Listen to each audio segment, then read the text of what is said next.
Welcome to another Founder Wisdom Pod. We have Liam Bolling with us today. He's building DeepPrediction, so previous product or project manager at Google slash Gemini, then Microsoft.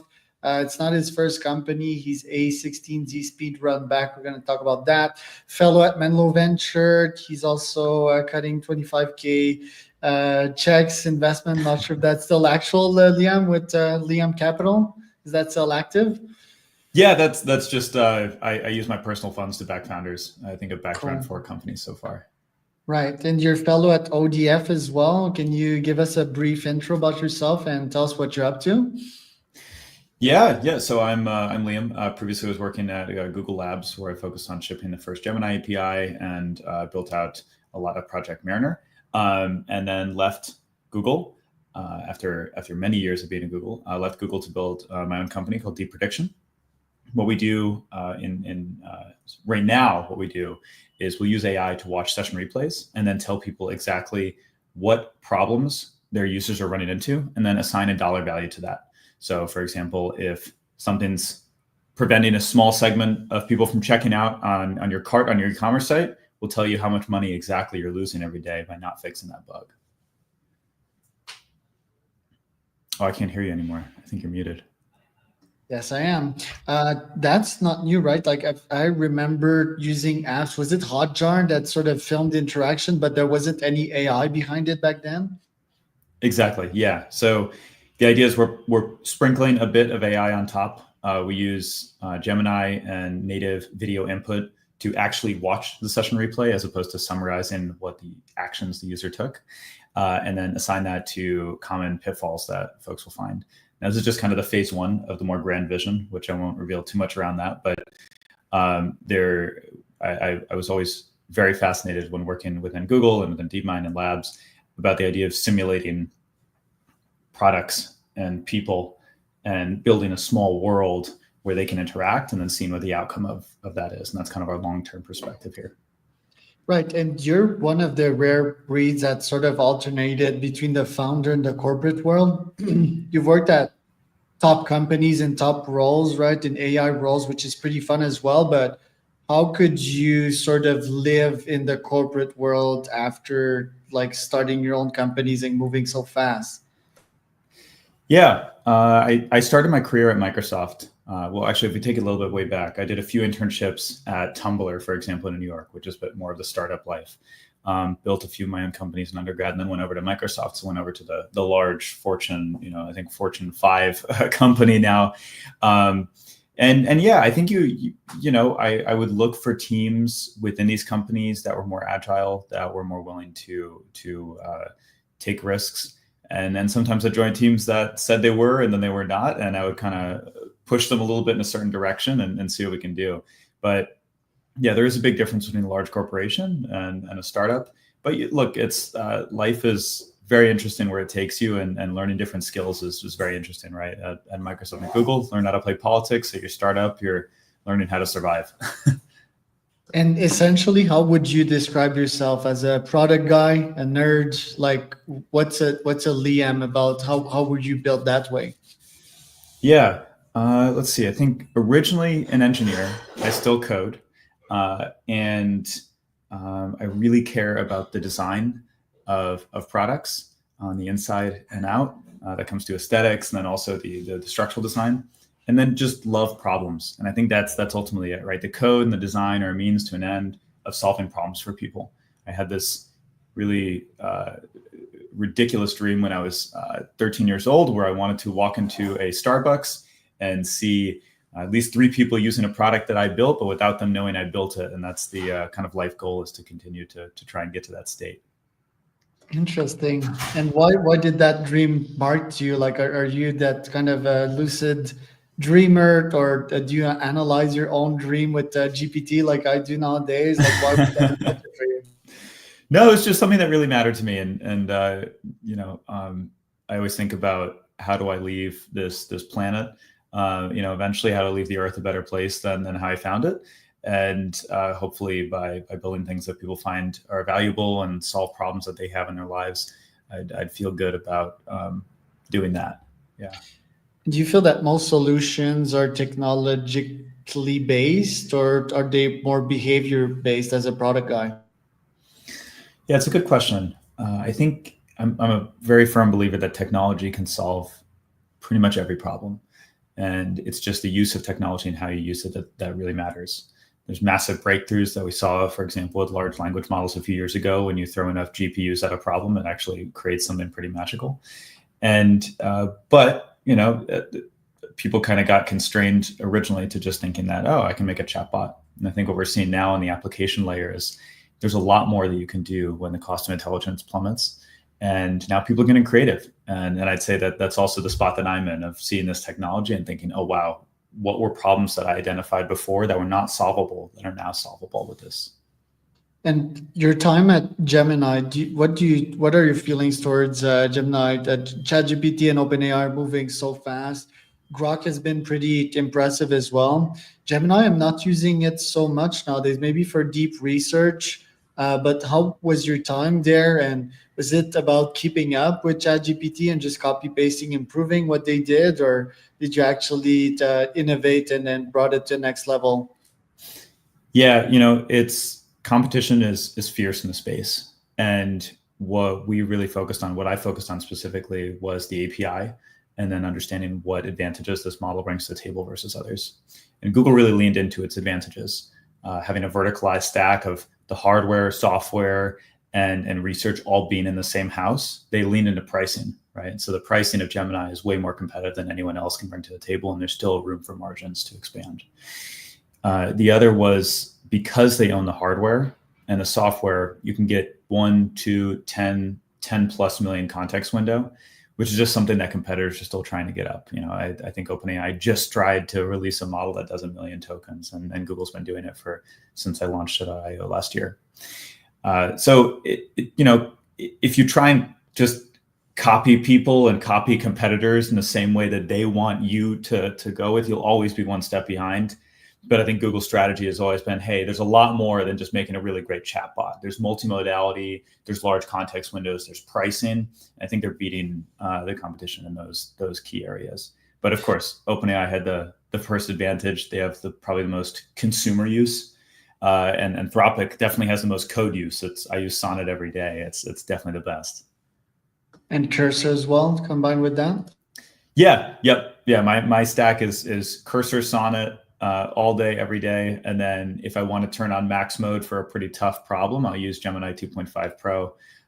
The large context window, I think with Sonnet, it kind of falls a little bit, but I know Gemini is pretty good at large context window and needle in the haystack evaluations.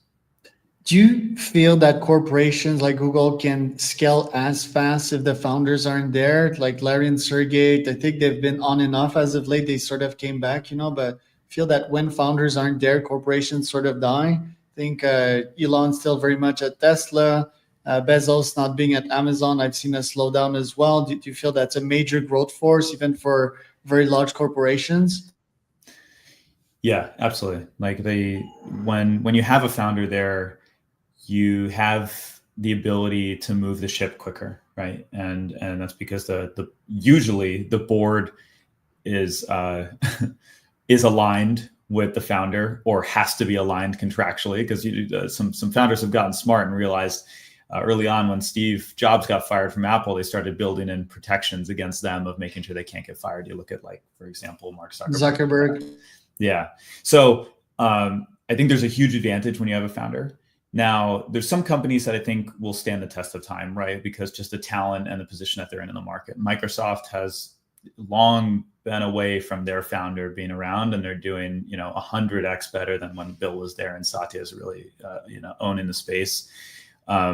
So it depends. For Google, I think the fate is, we don't know the outcome yet. I think there's still a lot to be proven, but at least they're showing that they're not going to sit around and do nothing, right? Like they're gaining some market share. And how much lions were there in your teams? Like, are there a lot of folks like you, very smart, very ambitious, founder-like, or were you like a rare case there? Oh no, I was like probably average or below when it comes to DeepMind and Google Labs. These are probably the smartest people that I've ever worked with. Yeah, it's an incredible group of people there. Yeah, DeepMind is not Google, but like at Google, is it like that type? Don't you feel that sometimes they sort of put brakes on innovation? I feel that it's like sort of restrained and there's too many processes, and that's what's slowing Gemini down. I think for Gemini, it's a unique case because it is truly the model, the hardware, the application now with Josh Woodward running the show. All of that is aligned under Demis and DeepMind, right? And DeepMind is not it's a few thousand people, and that seems like a lot, but when you compare that to the rest of Google, which is around, I think it's around 200,000 people, it's very small. And they keep the team small on purpose within labs and within DeepMind. Small teams do great things has always been the kind of ethos. For the rest of Google, there's a lot of risks when changing a product for 2 billion plus people, like search or maps. So things move a lot slower there. Some of them, there's not so much competition, for example, like Google Maps. So there's not really a reason to move quickly for that product. But for search, we'll see where that goes. I personally don't use search as much. My usage has probably dropped 95%, and I'm using ChatGPT and Gemini for all of my queries. So, now that I'm out of the Google umbrella, I can kind of say, like, I'm a little concerned about Google Search's future. Yeah, and even Google Maps, like I would need an AI in there. Like before I start pushing buttons, it should sort of know where I'm going. I feel that they're sort of getting back on that feature as well. It's still valuable, obviously, but I think they could get further on that level, or Google Home, for example. But yeah, let's talk about DeepMind. Their progress initially was gigantic. AlphaFold was humongous. How are they doing nowadays? It seems that they're shining a bit less. Well, DeepMind builds Gemini. So if you think Gemini is good, then DeepMind is doing a pretty good job. I didn't even know that, by the way. Yeah. That's I can't say most, but a lot of folks within DeepMind, that is their primary output is improving Gemini. And you see Gemini 2.0 Flash and 2.0 Pro came out just a few months ago, and then they quickly brought out 2.5, which is a massive leap, and I think is actually beating the leaderboards with on many. I don't want to say every LMSys arena leaderboard, but it's pretty high. So that's 80% of their focus. I don't know if it's 80%. I wouldn't be able to put a number on it because there's a lot of folks doing research for things that we won't see until years from now. Exciting stuff. But a lot of folks within DeepMind are working on Gemini and all the advantages you see, like large context window and improvements on reasoning and improvements on math. A lot of that is research that was being put out a year ago. So you can only imagine what happens in a year from now. Because I feel ChatGPT and OpenAI are getting in the life sciences space, which has sort of belonged to DeepMind, and so far with the Nobel Prize and all that with AlphaFold. So they're sort of going to compete on that level. But I feel that DeepMind would sort of be the ones cracking gigantic stuff like cancer and all of that, which leads to my next question. Like, I know what you've started with DeepPrediction is highly profitable. It's highly investable as well, like with A16Z and so forth. But why did you choose that? Is that something that really matters to you, like optimizing how many sales e-coms actually make? Like, why not choose a big gigantic moonshot, like something related to life sciences, for example? Yeah, no, it's a great question. It's something that I do. You have to build a business that can subsidize the stronger bets that you want to make, right? I think you saw that with Google, right? Where Google search essentially subsidized the ability for Google to acquire DeepMind. Microsoft pumping out Microsoft Word subscriptions allowed them to invest all the money they did into OpenAI, and OpenAI basically charging consumers money allows them to do that research. So that's the exact strategy that we're taking, where we're helping right now e-commerce sites make more sales, understand how to change their user interfaces to get hyper personalized user interfaces to get people to convert and buy products. The long-term vision and what ultimately I actually care about is, can you start to simulate humans and environments and understand what they'll do next or what problems they'll run into? And that doesn't have to only be with software. It's almost like world building simulations, and then maybe we can solve some pretty hard problems in there. But it is kind of that first step. We got to make sure we can stay alive before making those really long-term investments, because we are so early in our life cycle. Let's double click on that. It's quite interesting. So it would only be on the testing front and giving me data of what my customers would potentially think when visiting my website or my app. Like, what do you mean exactly by simulation? What would be the grand vision and the ultimate master plan behind that? Knowing that my AI agents will buy stuff from me and that yours might sell stuff to mine. What do you envision there? It's more on the human side of things. In understanding, I look back at the HBO show called Westworld. I don't know if you've seen that. Yes.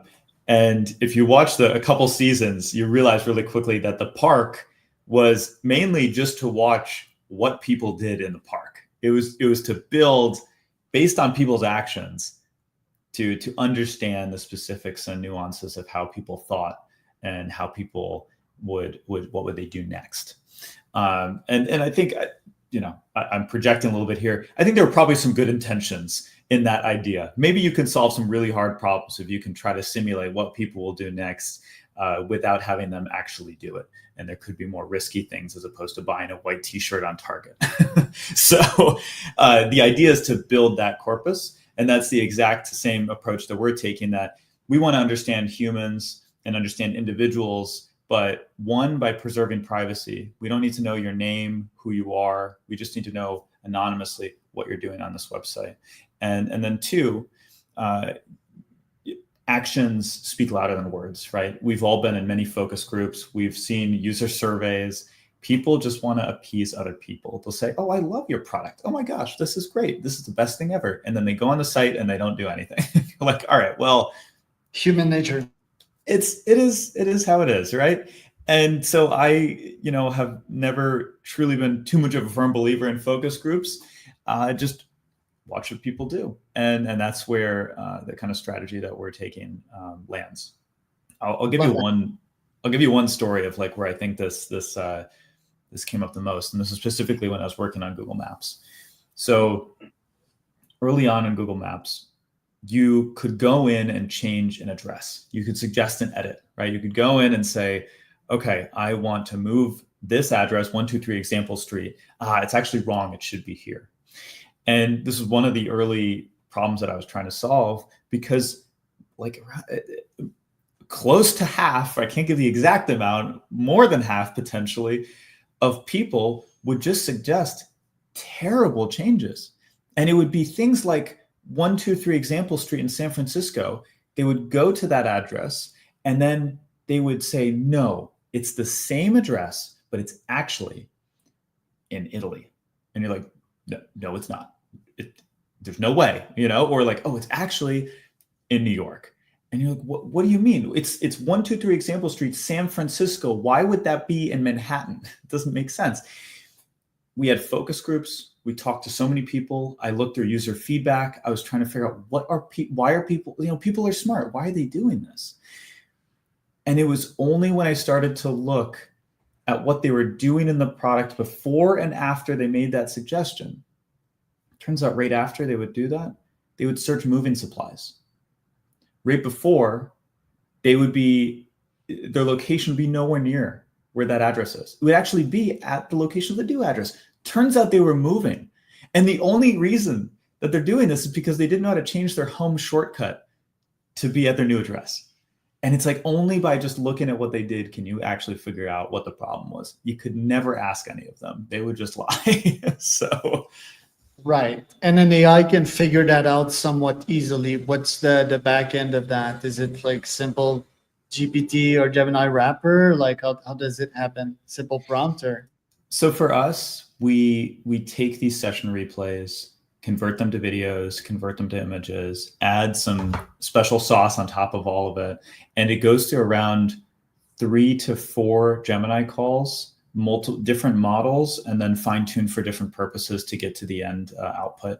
So it's not a sole, GPT wrapper one shot type thing, but it really is. It's using a method that I forget the name of it right now, but it's a method where you take summarization clusters of similar looking videos. You take those, you summarize them together, and then you start to go up the stack and you summarize more clusters until you get a succinct, these are the core problems that are going on. Because if you sent just every single video to the context window would run out.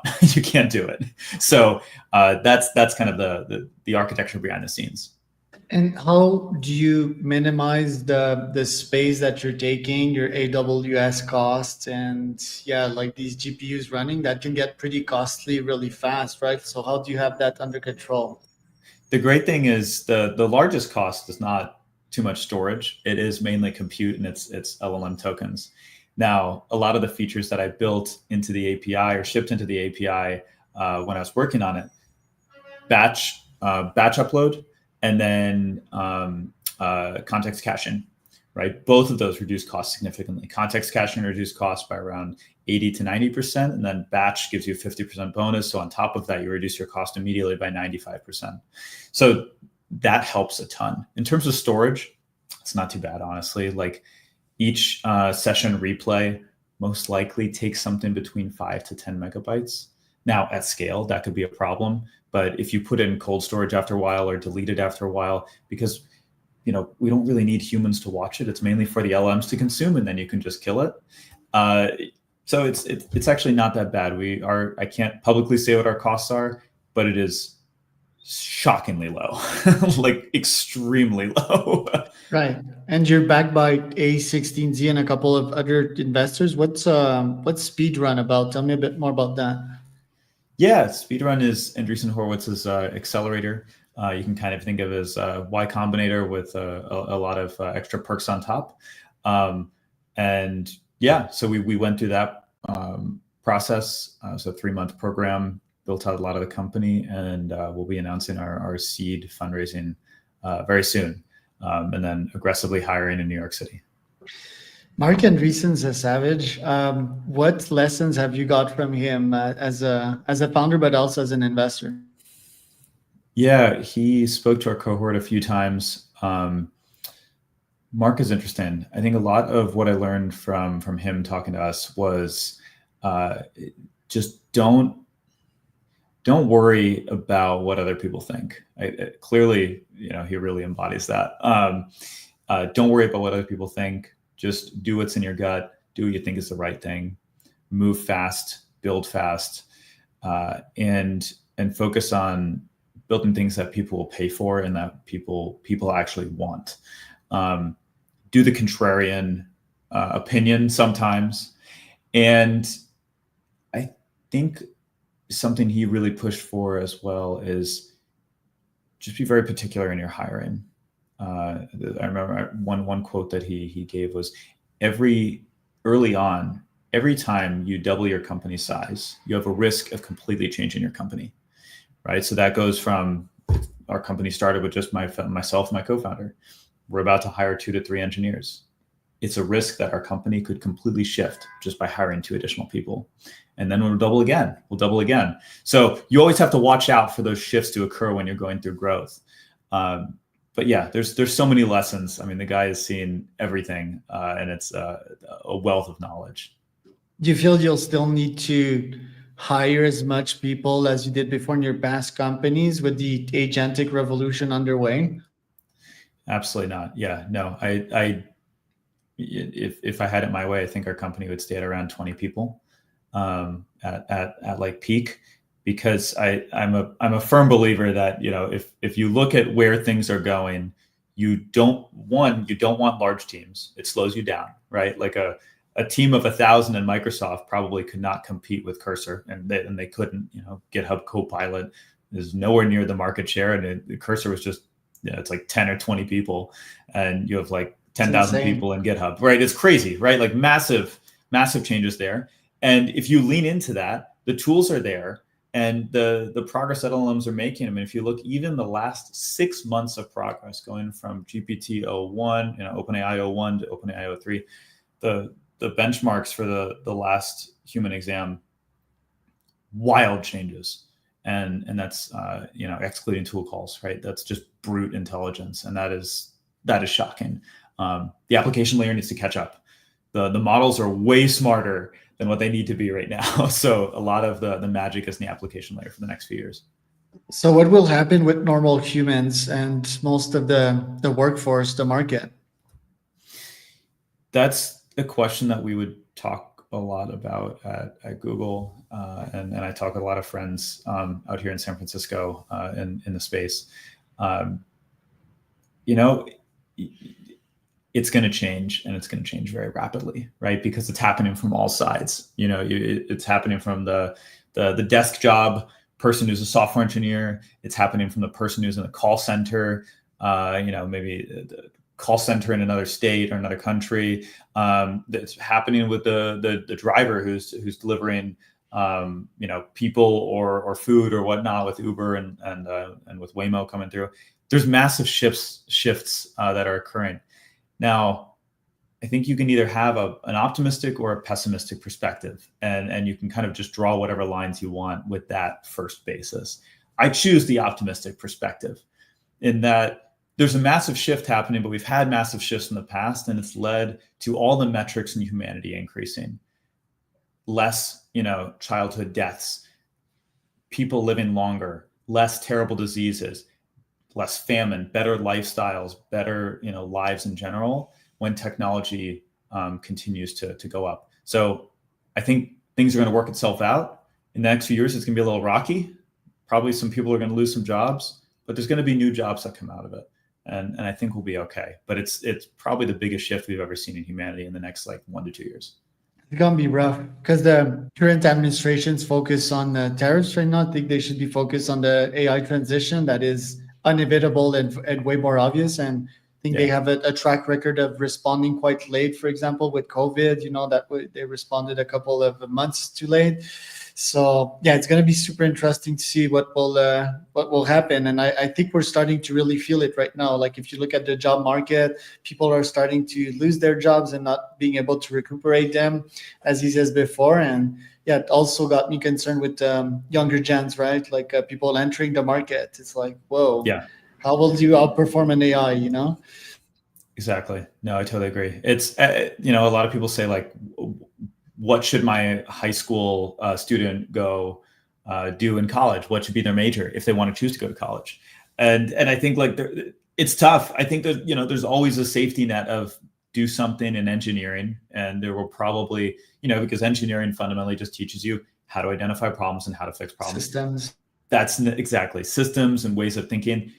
That's not going to go away, right? There will always be problems that we need to solve. AI will probably take a lot of them up. But I think it pushes also a lot of people maybe into the trades, which is something that we inevitably wanted to do as a society, right? When you go talk to a plumber in San Francisco, it's like 10 grand to fix a toilet, right? It's like insane amount of money. So more people moving into that, it would help the supply demand curve. And there's no way that AI is going to fix my electrical, adding a new outlet into the wall. That's not happening for a very long time. True that. Yeah, I think most are going to become entrepreneurs as well. That's my fair prediction. Liam, where can people find out more about you and your company? Yeah, I mean, follow me on LinkedIn, on X. We have a company Twitter handle, but I'm a firm believer in founder-led sales. So just talk to me directly. I feel like when you create company brands, I don't like that. Yeah. So good thesis. So